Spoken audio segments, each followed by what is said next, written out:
I decided I would take a gap year when I was in my last year of secondary school. My parents wanted me to go straight to university.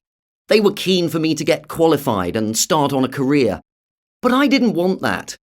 I was only 18, and I knew that once I started my profession, I'd be stuck there until I retired, when I'm 65, or even 70. Who knows what the law will be by then. I also felt I should get some experience of life, away from everything I'd ever known, school and family. I thought that if I learnt to stand on my own 2 feet, I'd be able to cope with university better and get more out of my time there. I've heard that some students are so shocked by the changes in their lifestyle when they leave home that they give up university after only a month or 2. I didn't want to risk that happening to me.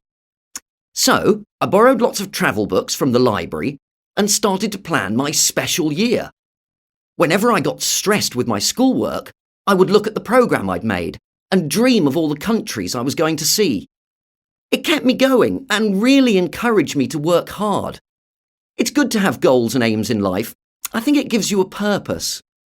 Of course, all this would cost me money, even if I stayed in the most basic of hotels and travelled by bus or train, not by plane. So I started to look for jobs I could do on my way round the world.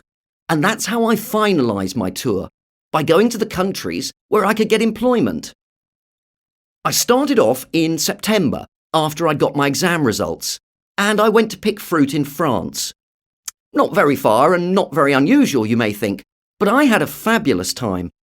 I met loads of other gap year students, and in just a month I brushed up my French, which proved to be useful when I got to Vietnam later in the year. Then I moved on to Greece, where I worked in a bar on an island, and then on to South Africa, where I got a job on a farm. That was amazing. I learnt so much about working the land, and the animals I saw, ones I'd only ever seen in a zoo before. After that, I travelled in the Far East as a tourist, so by the time I reached Australia, I was broke. As the language was no problem, I easily found 2 jobs, working as a waiter at night and dog walking by day. When I left there, I missed my 4-legged friends. I spent the next 3 months in the United States and Brazil before coming home. My friends were amazed at how I'd changed. I'd become more confident and I'd changed physically, much thinner. That was because of all the hard work I'd done, and sometimes I'd been too poor to buy much food. But it had been the most amazing year of my life, and life-changing. During the year, I'd grown to love animals so much, I decided to give up my plan to go to university and become a farmer. My parents were so upset at first, but now they can see I'm happier than I've ever been. I'd recommend a gap year to anyone. You just never know how it'll turn out.